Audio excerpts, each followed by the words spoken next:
The attack, supposed to be carried out this month, was stopped by state police and federal agents. NBC News reports some of the men have links to national anti-government movements. Now 13 people are facing charges ranging from supporting acts of terrorism to felony firearm charges. We know the attack was being planned for months and started during the March lockdown when a militia group caught the FBI's attention. In June, members started meeting and recruiting others. Then in July, they started training with guns and attempted to make explosives. And in August, they began surveilling the governor's vacation home. One of the men charged faced a judge this morning. 38-year-old Shawn Fix of Belleville appeared for court via Zoom. He's being held in the Antrim County Jail on charges of providing support for terrorist acts and carrying a gun during the commission of a felony. Fix pleaded not guilty. A judge set bond at $250,000. With more on the alleged plot, here's Priya Mann.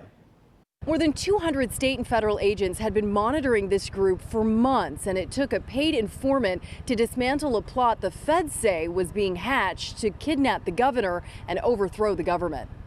Beautiful country out here, and then all of a sudden, out of the peace and quiet, bam, bam, bam, bam, bam, bam, bam, bam, for hours. This woman lives next door to the home on Dunn Road in Munith that was raided early Thursday. She and many other neighbors had been fed up with all the shooting there in recent months. I was going to confront him a couple times. My husband said, no, don't. You know, that's why people move to the country, yada, yada. And I thought, well, in the times we've got with the gun rights and so on, I better not say anything. Investigators say the men charged were formulating their plan and focusing on the governor's home in northern Michigan.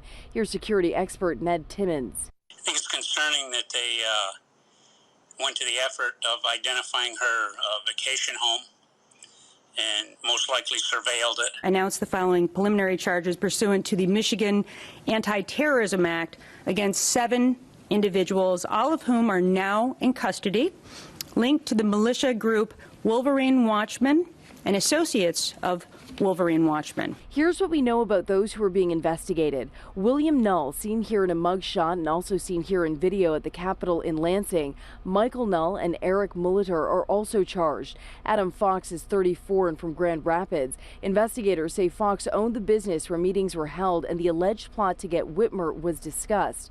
24-year-old Ty Garbin is from Heartland. His home was raided Wednesday. Caleb Franks is from Waterford. 23-year-old Daniel Harris from Lake Orion and 32-year-old Brandon Caserta from Canton have all been charged. In addition to the shooting, neighbors in Munith had seen several men in militia fatigues at the home on Dunn and recently heard something more than gunshots. Yesterday, my husband heard the boom, you know, so apparently that was the IED being tested, but it shook our windows and it kind of, scared us. Most of these men have no criminal history. Now some are facing life in prison. I'm Priya Mann, Local 4.